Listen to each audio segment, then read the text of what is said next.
National Review editor-in-chief. Boy, are you grabbing a lot of headlines today, because you came out with some advice directed towards Donald Trump and his campaign and how they can be handling these flip-flops. Yeah, first of all, we're in uncharted territory, right? Usually in a presidential campaign, you change on one thing. It's litigated for weeks. The press wants to know why you've changed it. You talk about it in interviews. You try to justify it. You explain your thinking.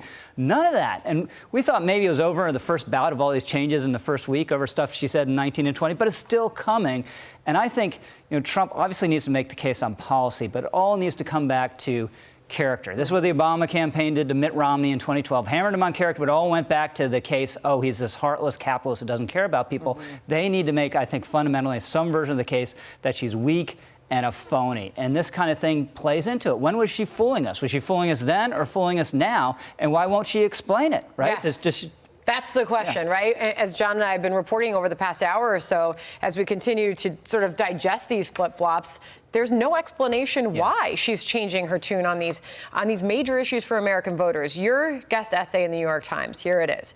All right, Trump can win on character, you write. Everything has to be connected to the deeper case that Ms. Harris is weak and a phony and doesn't truly care about the country or the middle class. She has jettisoned myriad positions since 2019 and 2020 without explanation because she is a shape-shifting opportunist who can and will change on almost anything when politically convenient. Yeah. Do you believe, and I don't know if this is going to happen in the debate or at the rallies or otherwise, do you believe that the former president will be able to target these flip-flops at Kamala Harris? Yeah, and it has to be on all fronts, right? You need to do it in advertising, you need to do it Trump statements at rallies and on Truth Social, and you need to do it at the debate. And that debate's going to be huge. It's one of the few opportunities, the only opportunity he's going to have directly to expose her on this stuff. But the thing is, if once you convince someone, convince the public a candidate is weak, it doesn't really matter what they stand for anymore, right? That's disqualifying. Or if you convince them he or she is a phony, it doesn't matter whether their positions are popular or not. You can't really believe anything he or she is saying. And this EV mandate thing is a great example, right? This wasn't something she incidentally said, right, spontaneously. It isn't something she said in a college essay 30 years ago. This is a major commitment. It goes to the core of their position on the climate, and she's just changing it without explanation. Well, I mean, take the economic policy that she apparently laid out in that speech a week and a half or so ago, when it was about price gouging, and really the American public saw that as price controls. Right.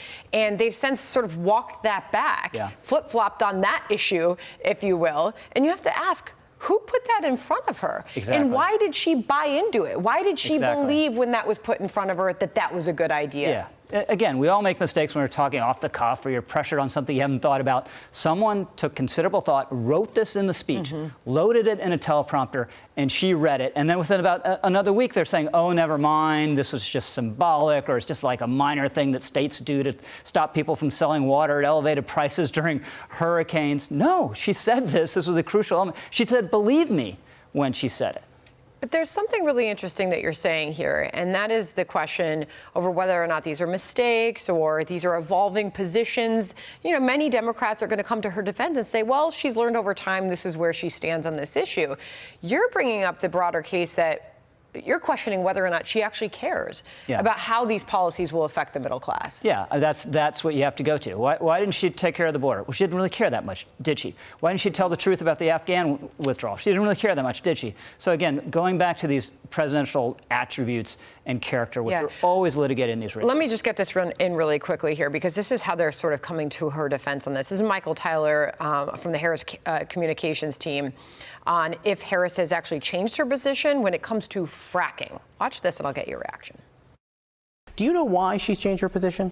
She's been very clear here. She's proud of the work that she's done as a part of this administration, making sure that American energy production is at an all-time high. But on fracking, was there something that changed her mind, specifically during the 4 years of the Biden presidency? No, listen, again, the vice president is very proud of the Biden-Harris administration's record on energy production and the economy writ large. She wants to continue to build upon the progress that we've made here.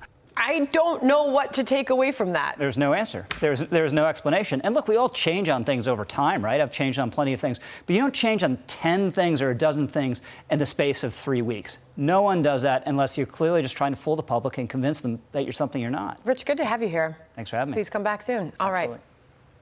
Hey, Sean Hannity here. Hey, click here to subscribe to Fox News YouTube page and catch our hottest interviews and most compelling analysis. You will not get it anywhere else.